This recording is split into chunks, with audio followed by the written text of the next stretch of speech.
All right, so we're going to start with a couple policy updates, but before we do that, I do want to do introductions in the room, just so you know who's here with us today. So this is Rebecca King with the National Housing Conference, Caitlin Snyder with the National Housing Conference, Holly Dennison-Chase with GLIF, Chris Estes with the National Housing Conference, Allison Charette with Enterprise, and Andrew Jakovic with Enterprise. Great. So I'm going to turn it over to Caitlin to give a quick update on appropriations. Thanks, Rebecca. So last week, both the House and Senate passed a short-term continuous resolution that funds the government through December 9th. In the bill, it provides $1.1 billion for Zika and $500 million in additional community development funds for Louisiana and other states facing natural disasters. In the CR, there's a 0.5% across-the-board cut to funding levels with a number of exceptions, but that 0.5% cut is to make sure everything fits under the spending caps that were in the Budget Control Act. One of those exceptions is for the U.S. Department of Agriculture for them to pay their ongoing debt service for rental assistance contracts under Sections 514 and 516 multifamily direct loan programs. And so now the House and Senate are both out of session until after Election Day. So during the lame duck, Congress will want to pass another short-term continuing resolution into the new year and the new presidency, or if they want to go ahead and pass full FY 2017 spending bills that have been working their way through the process. So right now, appropriations staff are in the process of negotiating what the 302B levels will be for the THUB bill and all the other bills in the event that Congress wants to pass the full bills. We're expecting them to pass continuing resolutions, but we'll see that shake out come December 9th. All right. And I just wanted to share two other quick policy updates. One, the Mortgage Bankers Association recently announced a proposal for a successor program to the Home Affordable Modification Program. So this came out of their Future of Loss Mitigation Task Force, and they're calling it One Mod, or One Modification. So it has 4 guiding principles: affordability, accessibility, sustainability, and transparency. And it's aimed to create consistent policies across the different mortgage servicers, similar to HAMP. So we'll see how that moves forward. And then hopefully everyone's seen it, but recently the Obama administration did put out a toolkit encouraging smart land use. So in recognition of increasing rents and income inequality and insufficient housing, the administration has put out this toolkit highlighting some best practices like streamlining permitting processes, reducing minimum lot sizes, enacting high-density and multifamily zoning policies. These policies, really help promote mobility and equity. So we were excited to see that come out of the White House, and our website has a lot of research about smart land use things if you're looking for good resources on that. So with that, we are going to move into our presentations for today, and we're going to start with Andrew and Allison from Enterprise talking about their new paper on renter stability. So I'm just going to dive right in, and I'll pull up your presentation. Great, thank you. So this is Andrew Jakovic at Enterprise Community Partners. I think just told it earlier, but Allison and I wanted to share with you a paper that we released earlier in the summer called Staying in Place to Get Ahead, Creating Renter Stability Through Master Leases with Built-in Savings Accounts. So we're going to kind of tag team on this presentation, but this is a concept paper. Nobody's actually doing sort of this full sweep of activities yet, but certainly if folks are on the phone or know of other folks who might be interested either in whole or in part, we'd love to have further conversations and engage to see if we can move it from concepts to pilot and then potentially out into the broader world. So with that, by way of preface, wanted to just spend a couple of minutes just giving a little bit of background on why we think this is important. So if you want to pull up the next slide. So renter stability is something that we've been spending a lot of time thinking about in the context of rising rents, in the context of increasing stresses on families and on individuals. And so thinking about, we kind of came at it from a variety of different ways and ultimately came to where we are now, recognizing that in part homeownership is likely to be out of reach for a lot of folks for a variety of different reasons, and yet we ascribe a lot of benefits to homeownership, one of which is stability. And so one of the things we're trying to think about was there a way to proxy for some of the benefits that accrue to homeowners So if you think about the fact that homeowners have sort of forced savings in the form of making their mortgage payments, they build up equity that in theory they can tap at a later point in time, that they are typically more active in their communities than renters are perceived to be, and that they have a degree of control over when and how they choose to move that most renters don't, or not all renters have, I should say. That led us to where we ultimately got to in terms of this idea of this master lease program and these built-in savings accounts. So very briefly, stable housing helps parents hold down jobs, children succeed in school, and families move up the economic ladder. Again, that's sort of baked in for most folks into home ownership. Renters move far more frequently than homeowners do, and low-income renters in particular move incredibly frequently, and quite often those moves are involuntary. So I'm sure a lot of folks have either read or are certainly familiar with Evicted, and some of the most amazing statistics coming out of that is when you actually look at some of the survey data of the folks who have these kinds of moves and deal with eviction. Most of those evictions are not technically evictions. It's sort of like the landlord is making their lives so absolutely miserable that they choose to move. So if you ask them, did you move by choice? Yes, they moved by choice, but it was sort of a constrained choice at best. So really thinking about this element of stability is really important for individuals and for families. Stable tenants also help lower unit turnover and vacancy costs for landlords, so there are benefits on both sides of the ledger. And then when families remain in place longer, we know that communities see greater levels of civic engagement. Again, most of the studies that have been done around that have focused on the benefits that accrue to home ownership, and one of the important reasons why we think that advocating for continued access to affordable home ownership is important. But for those for whom home ownership isn't reasonable at this point in time, having stability even as renters is really critical. So this new approach that we're promoting in this paper is a master lease concept where a nonprofit would step in and master lease a section or an entire building on an existing property, and built into the payments that they would then obligate the tenants would include a small savings component that would be baked in. So getting into kind of a little graphic here on how this would work, the idea is that a nonprofit would reach out to the owner of a property. In particular, we think that small multifamily properties might be actually a very good target, considering that a lot of them are mom and pop owners who may be thinking about exit strategies but may not want to give up rights in the underlying asset, but not necessarily want to deal with the asset management. But basically be able to negotiate with the ownership for control of the units for a long period of time, like a standard commercial lease.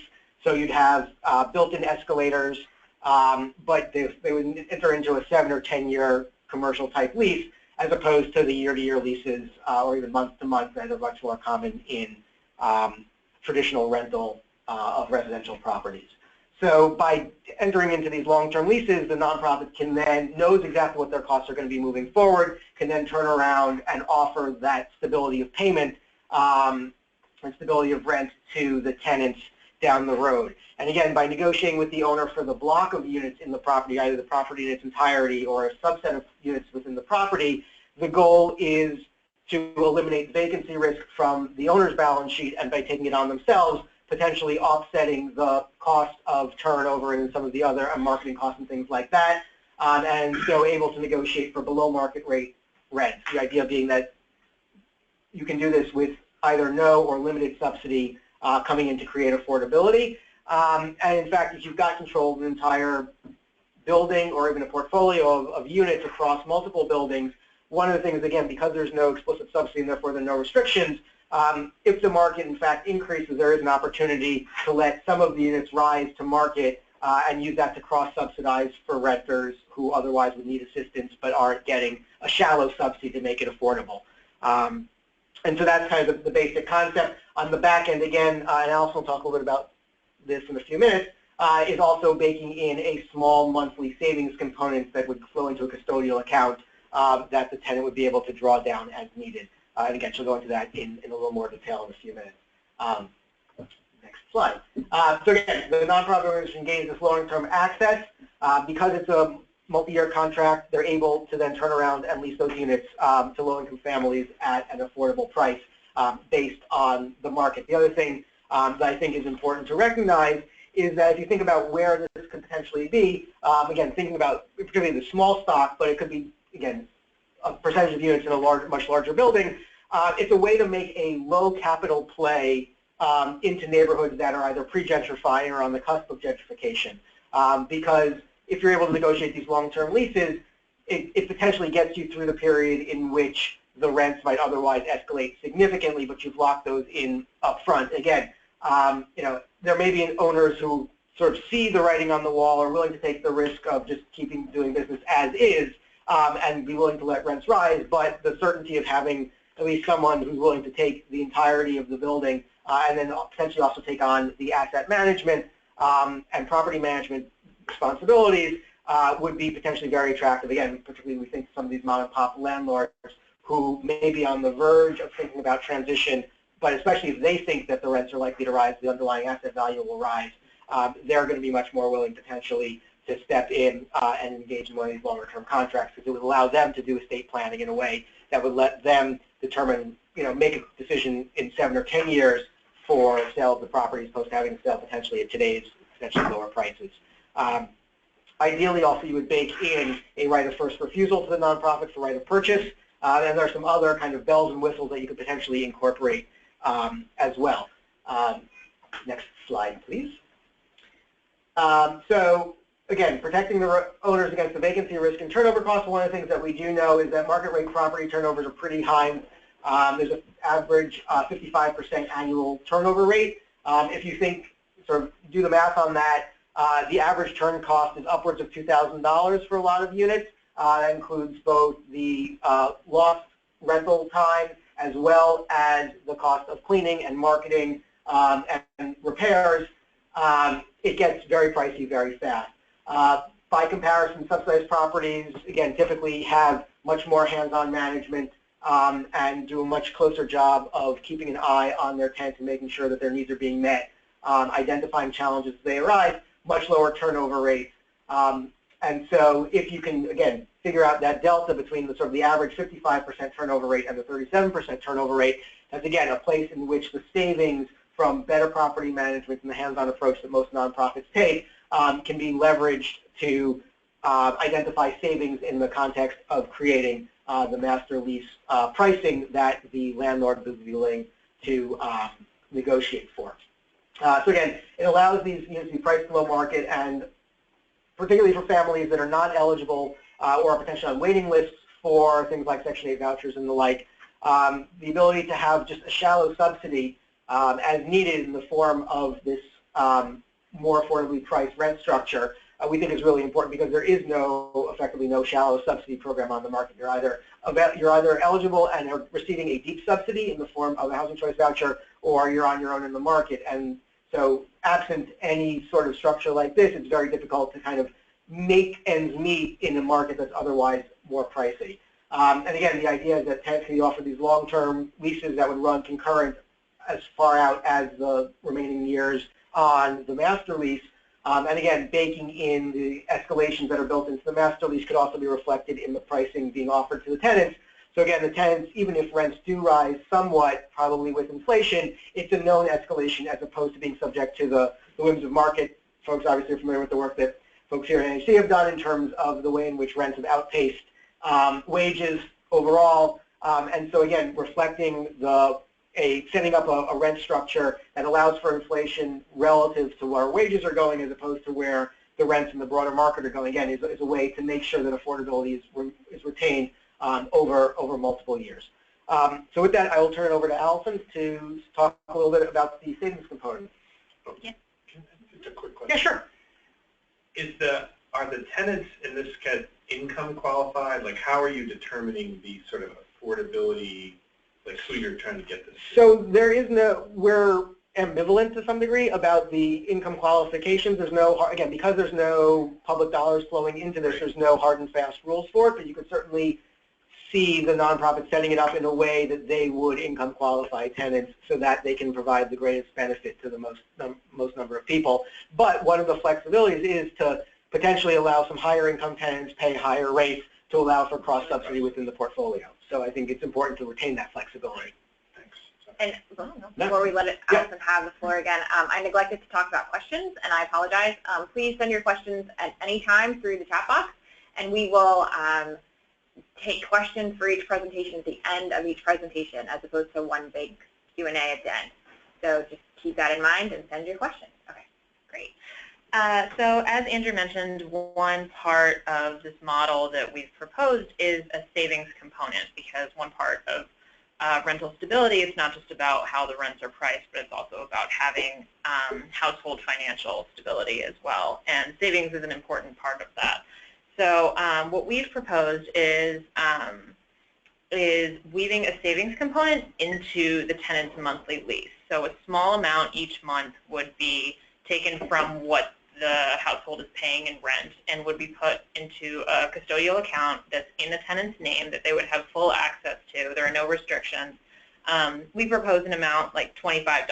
So $25 each month would be taken out, and the nonprofit that is leasing the units would also be given the option to have a match. So there could be potentially $50 each month that's coming from the rent and going towards savings for that household. And the purpose for this is to make sure that if an unexpected expense comes up for this household, if their car breaks down or someone has to go to the doctor or something like that, that they have some kind of cushion, something that's there that they can fall back on in order to decrease the possibility of being evicted or having to choose between rent and making a critical payment.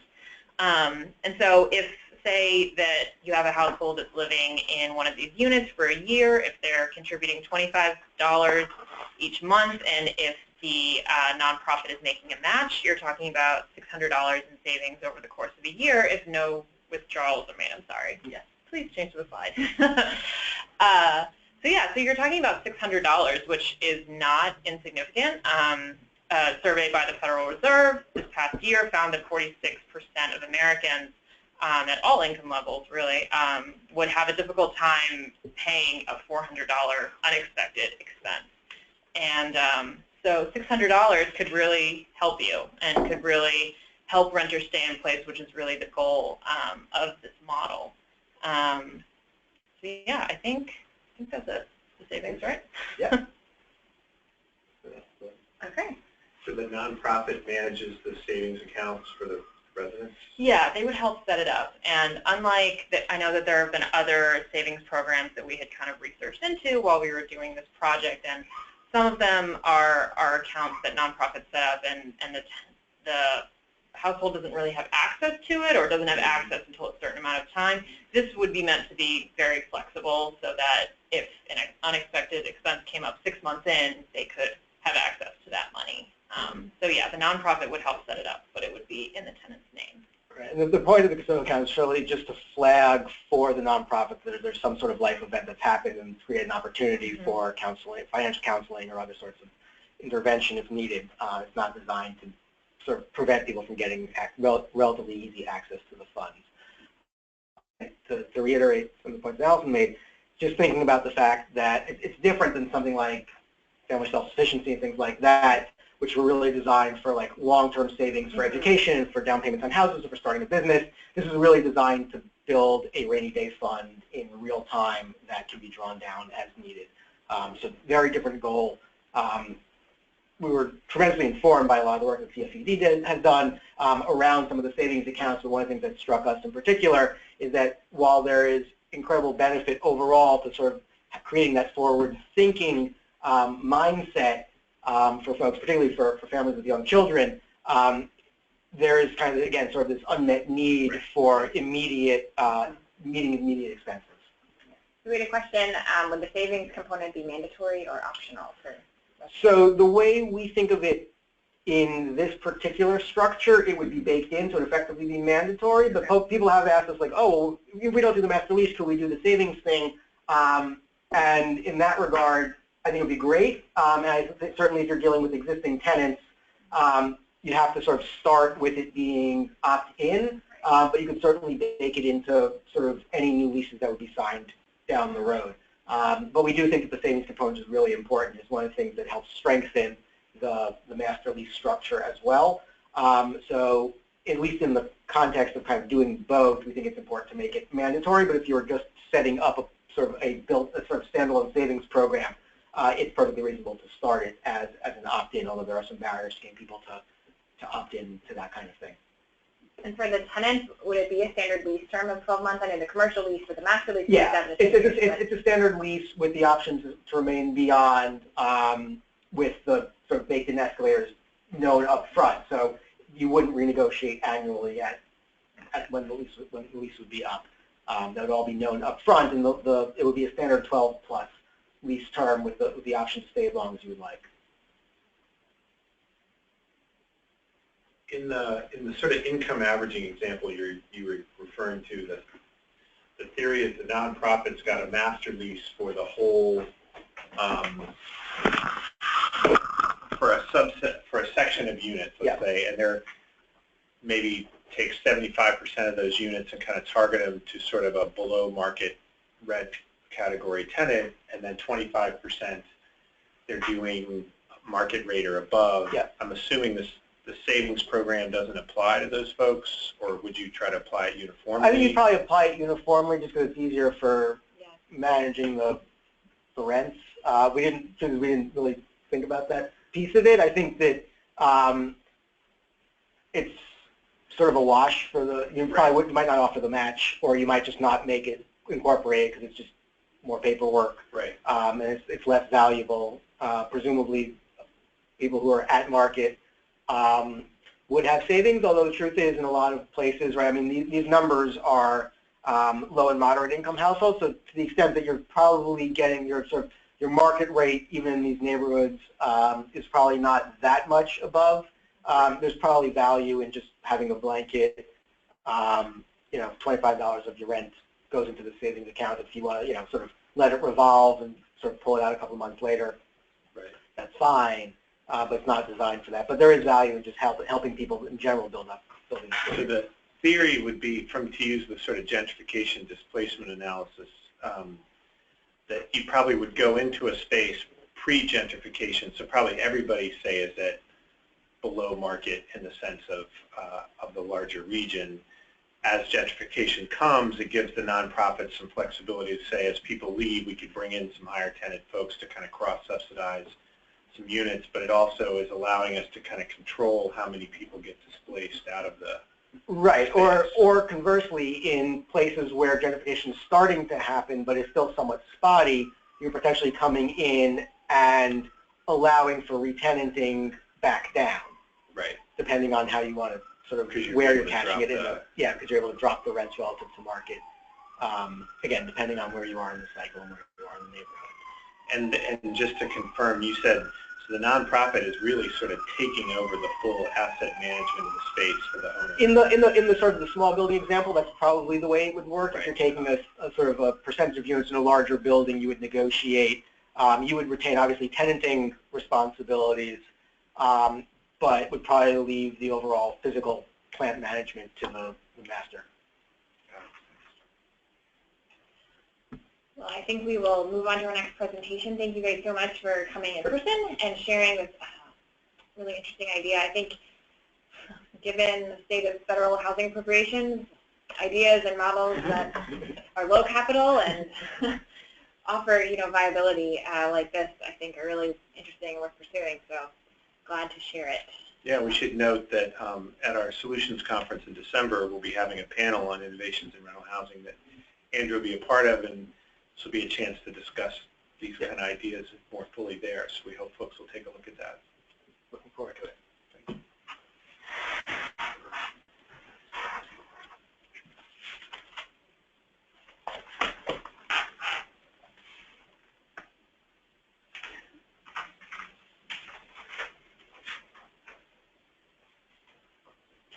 So Caitlin is our next presenter, and she's hot off the presses.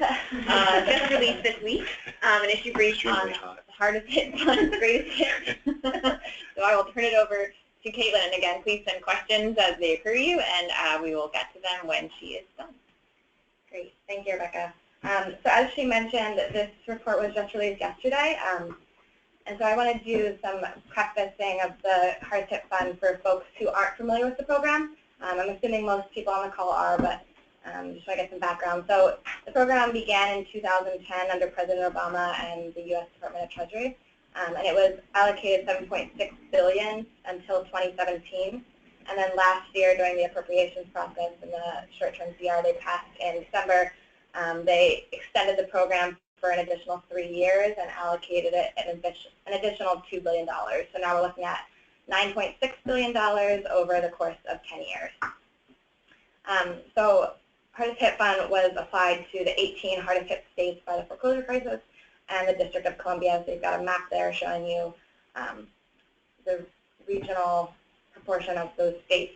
And so they determined that states were hardest hit by either a rise in unemployment at or above the national average or a decline in home prices of more than 20%. And so through this process, Treasury worked with the state housing finance agencies in each of these states to deliver services. Go to the next page. So these are some of the examples of types of assistance that were offered through Hardest Hit Fund.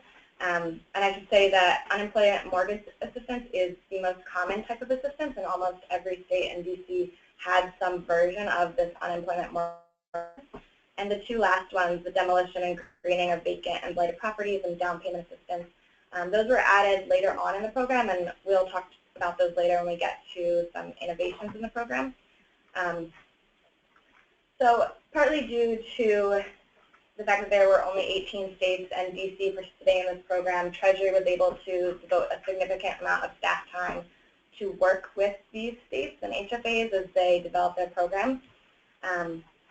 So in total, there are over 90 different programs that the HFAs are administering, and I should say that every state has a different version of these types of assistance. So they all have their own income qualifications and your own types of things that needed to happen in a person's life to make them eligible for these programs. And then on top of that, they all had different amounts of assistance that folks would get. So some states had $24,000, some states had $36,000. And it all varied depending on the market needs of that state. So moving on, so some of the best practices that we've already hit on using HFAs as a service delivery mechanism. So they were already very familiar with housing finance, obviously because that is their title. But during a crisis, they were able to scale up their operations and shift to something that was a little bit different, but not entirely new for them. And they were also able to leverage their local knowledge that Treasury just didn't have. So that was a really great partnership. And another great strength of the program was the flexibility to adapt to the changing market needs. So I mentioned those 90 programs and how some states offered different levels of assistance. States also changed those as the market needs changed. So they might have been offering $24,000 in assistance, and they were saying, you know, that's not enough, or that's too much, and people are only taking $12,000, so we can help more people over the course of this program if we lower it down to $12,000. So they were able to really use real-time data and feedback from participants as they were developing these programs. And the final thing, and probably the most powerful thing that came out of this program, was the power of partnerships. And this has been echoed outside of this program in many, many contexts, but it was especially true here. And you saw really great partnerships with Treasury and the state HFAs in DC. And the HFAs use housing counseling networks to get the word out to folks and help process applications. Again, that was an existing resource that they were able to scale up and use quickly during a crisis. And then the third one is between HFAs, Treasury, and mortgage servicers, and working together to design these programs that mortgage servicers would accept in terms that they could use to modify the loans or do some kind of principal reduction. And the final partnership that I'll mention is between the participating HFAs. So they were great resources to each other. There were a couple of early states that, I think there was 5 of them, that were the first round of hardest hit funds, and then there were the additional to get to the total 18 states plus DC. So those early states served as models for the states that came on later, and they were able to use similar term sheets and programs that the earlier states had adopted. And they were also just great troubleshooting resources. And so they held, I'm blanking on this, I'm going to say bi-weekly calls, and they also held an annual conference to get together and build those relationships with their partners who were doing similar work. Because while these states all had their own specific market needs, they were all facing a very similar challenge, so they were able to learn from each other. So we'll move now to innovative practices. So this is one example from the state of Oregon that I am particularly fond of. So this was their availability schedule. So they designed this availability schedule in response to a worry that folks in the urban areas would apply for hardship funds and use all the money first before anyone in some of these more rural areas even heard about the program. And so hardship fund is a first come, first served program. And if you're eligible and you're first in the door, you get the money. And if you're eligible and last in the door and the money's gone, sorry, but they're out of money, right? So they developed this allocation schedule or availability schedule to phase in what counties were eligible to apply. So the counties in light blue are considered rural counties and have significantly smaller populations and less housing counseling capacity when you're comparing it to the counties in purple that are considered the urban areas. So through the schedule, the counties in light blue were invited to apply first, then followed by dark blue, yellow, and finally purple. And the HFA worked with the housing counselors in those areas to help them build capacity and really get this word out. And they also worked with the Housing Counseling Network to tap into local media resources outside of just the HFAs, but on local radio stations and journalism. So this was implemented this year. It's still unclear how this has shook out, but it's one particularly innovative practice that works to get to that equitable allocation across the entire state. So the next slide, two other innovative practices that have come out of hardship funds was the demolition and greening of vacant and blighted properties. So folks might remember from our July Restoring Neighborhoods Task Force where we had Dr. Charlie Brunoff at the University of Pennsylvania talk about the community benefit that comes from demolition and greening of vacant and blighted properties. Sorry, that is quite a mouthful. And so through his research and others' research, studies have shown that removing blighted structures can decrease crime rates, improve health, stabilize the surrounding properties, and reduce overall foreclosures for the community. And so through this emerging body of literature, some of the states lobbied Treasury to expand the program to be used for this, and they were successful in their lobbying. And so now it can be used for this. There's a handful of states that are using it, but like I said, it's still a pretty new practice. And then the other one is the down payment assistance. So I listed off the states that are using it, and so far it's helped about 7,000 borrowers.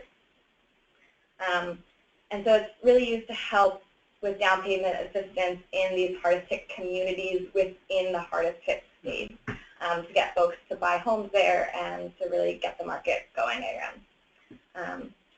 So we are looking forward to some of the efficacy research on these two programs. As I said, they're still relatively new.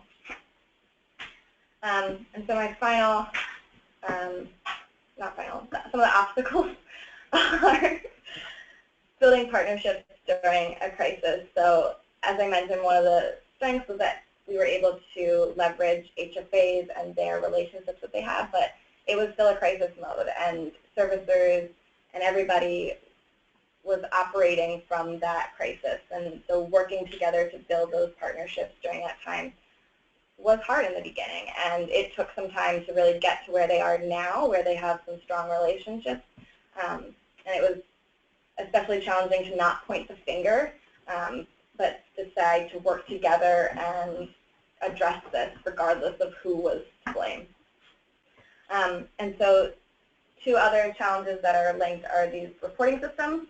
So as states were developing their programs, they had to very quickly build these reporting mechanisms that would go to Treasury. And then they had to update those reporting systems as they changed. So while one of the greatest strengths was the ability to adapt to these market needs, it also meant that reporting had to change very quickly. And everyone interviewed, I think that's a common outside of HHF, everyone hates reporting. But it was especially challenging for these folks. And the final point is the uniqueness of individual borrowers. So part of the foreclosure crisis meant that everybody was in a very different place and had their own different circumstances that led them to where they were in this pre-foreclosure kind of area. And so it was hard to implement standardized procedures for the HFAs because everyone was in such a different place. And so some of the HFAs that were interviewed talked about how they were just such different cases that required so much time and attention for every single case. So if you weren't willing to put that time in and you wanted just this clean, pretty, do X, Y, and Z to help this homeowner, like that just wasn't going to happen for this. But that's also one of the strengths, that these folks were willing to put in that time and effort and really work to prevent foreclosures for folks. And so in conclusion, this has really been a successful model of partnerships at the state, federal, and local levels. And we hope that through this research we're preserving some of the institutional memory so that in the event of a foreclosure crisis, be it on a national or regional level, we can turn to some of these best practices and not start from scratch. And I will say the paper is only 4 pages, so you probably could have read it quicker than I talked about it, but it's definitely worth the read, I think. It is. It's definitely worth the read. And thank you for sharing it with us.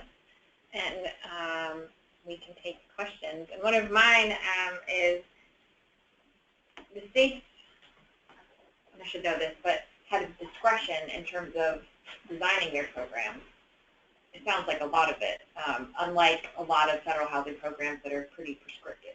Yeah, and so that was, everyone noted that was one of the greatest strengths of the program when asked, that they had this flexibility, and there was oversight from Treasury, and obviously there was, so the funding stream has to be used to prevent foreclosures and stabilize communities. So if it could fit under that bracket, then they could use it. And obviously there was oversight from Treasury, but to that point, the demolition and down payment assistance were added because it fit under that stabilizing communities. It wasn't necessarily preventing immediate foreclosures, but they were able to use the language of the statute to fit that under.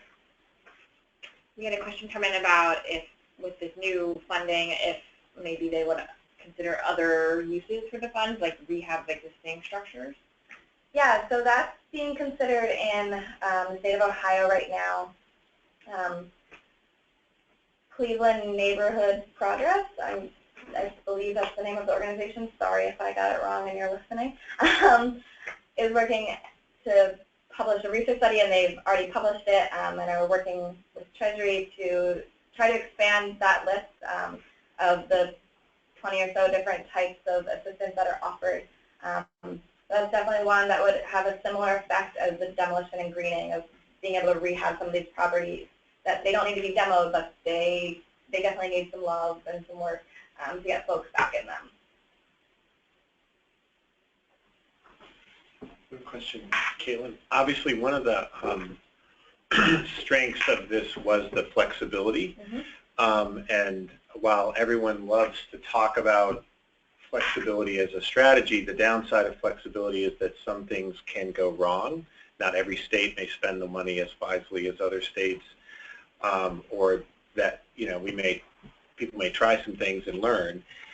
Did you have a sense of sort of how, if there were some mistakes along the way or sort of things that we could draw from? The thing I always worry about with stuff like this is that it's much easier to find the thing that went wrong because of the flexibility, and sort of which drives people towards much more prescriptive program solutions, which I think we've learned over time, are much more difficult to be successful in a crisis. So I didn't know if you had any thoughts or comments, or just sort of where that is in the sort of reflection of the program.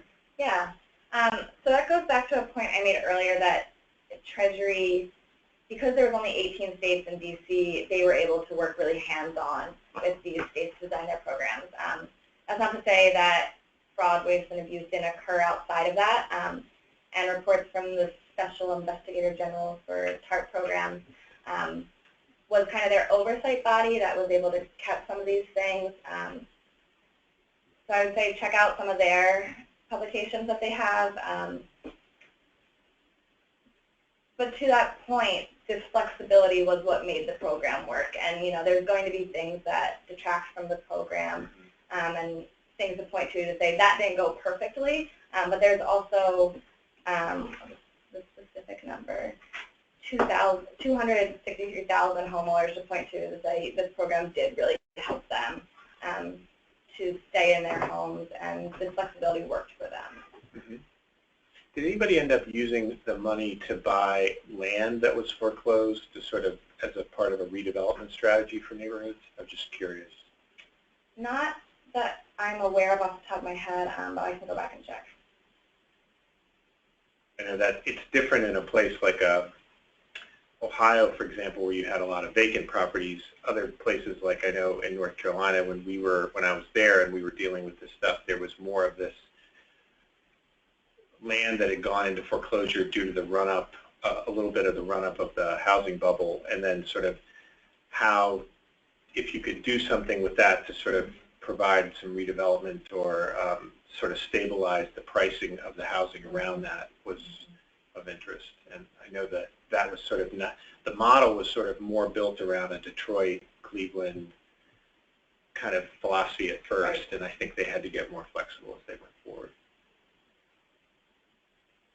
Well, not so much a question, but a comment. I was just reading about Detroit and Michigan and some of what they've been able to do successfully with recovery, but they're still running into this appraisal issue where the market hasn't recovered enough, even though there's interest in buying. And so if some of this down payment model could be part of that strategy to bridge that gap between what your house is going to appraise for. And they're exploring different financing strategies in Detroit, but separate from the hardest hit fund. But down payment assistance could cover a lot of different structures in terms of stabilizing a community. Did you have a sense of how much of this money leveraged other money, like from private sector or CDFIs or, The money wasn't used in that way for this program. This was mostly direct assistance to the homeowners to make their mortgage payments. The only really examples of leveraging are in the down payment and the demolition. Right. But for the most part, this was direct payments to mortgage servicers to help families stay in their home. Do you know if any HFA partnered this money with neighborhood stabilization, NSC? It seems like the perfect leverage. You demolish and NSP was still around enough. So some states still have NSC from repayment. Mm. Yeah, I didn't talk about that on any of my interviews, but that might be something that happened. And I'm kind of assuming there was restrictions about that from different sources of funding, but they may have been able to do that. I just got a question from one of our listeners about the source of the hardest hit money. So this money came from Treasury under the TARP programs that were authorized under the EESA, Emergency Economic Stabilization Act of 2008. Good job. That's good. It's like 4 of those 4-letter programs from 2008 to keep track of. Scary that was 8 years ago. Yeah, that's scary. So it was a direct allocation from the government. Yeah, that's been one of the challenges also, that the statute basically has been stuck since then. Right. And so that's been creative in interpretation, but when they determine that things are beyond the scope of the statute, they've got no regulatory authority to make adjustments. Okay, well, thank you, Caitlin. And check out her issue brief on our website. And with that, we will just do a couple quick updates. And one of those is, as Chris mentioned, our Solutions for Affordable Housing Conference is in December 14th. And our early bird rate is still in effect through Friday. So you definitely want to check that out. Registered today. Registered today, early bird rate through Friday. And also our How Housing How Housing Matters Conference, those words are hard to say quickly together. It's December 13th, and this is a free conference, but you do need to register. And this conference, as we've mentioned, looks at cross-sector issues, so health and housing, economic development and housing, and education and housing. So really mixed audience, really valuable content, and both days. So please add those to your calendar. Any other thoughts from people in the room? All right, well, thank you so much for joining us, and as per our usual, we will send out notes and a link to the recording within the next few days. So have a good afternoon, everyone.